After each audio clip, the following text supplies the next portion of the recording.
বৌদি আমি এসে গেছি। ও বুড়ো, তুমি কি দাদা বৌদির বাড়িতে নতুন চাকর?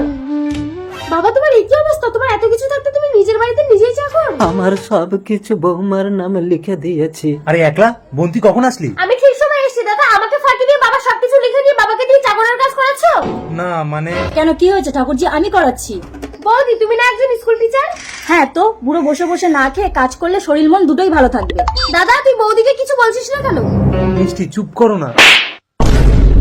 মুখের ওপর কথা বললে না, বাপ বেটা দুজনকে ঘর ধাক্কা দিয়ে বের করে দেবো। বৌদি কার ঘর থেকে কে বেরোবে তুমি একটু পরেই বুঝতে পারবে। এই তোমার বোনকে বলো এখান থেকে চলে যেতে। হ্যালো মানবাধিকার কমিশন। বৌমা, এ বাড়িতে আমার মেয়ের অধিকার আছে। অধিকার? তবে রে বুড়ো। আর তুমি ভিডিওটা করে কি প্রমাণ করতে চাইছো? এক্ষুনি ভিডিওটা ডিলিট করো। কোনো লাভ হবে না বৌদি, ভিডিওটা মানবাধিকার কমিশনের কাছে পৌঁছে গেছে।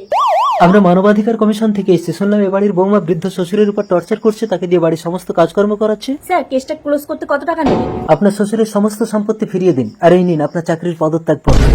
চলুন জেলের হাওয়া খাবেন। আমি জেলে যাবো না স্বামী, আমাকে বাঁচাও। আমাকে বলে লাভ হবে না, বাবার পায়ে ধরে ক্ষমা চাও। বাবা বাবা, আমি কিচ্ছু চাই না, আমাকে ক্ষমা করে দাও। তোর বৌদিকে ক্ষমা করে দে মা। ঠাকুরজি, ওদেরকে বলো না আমাকে ছেড়ে দিতে। ওঠো ওঠো স্যার, ও যখন নিজের ভুলটা বুঝতে পেরেছে ওকে ছেড়ে দিই। ওকে চলুন।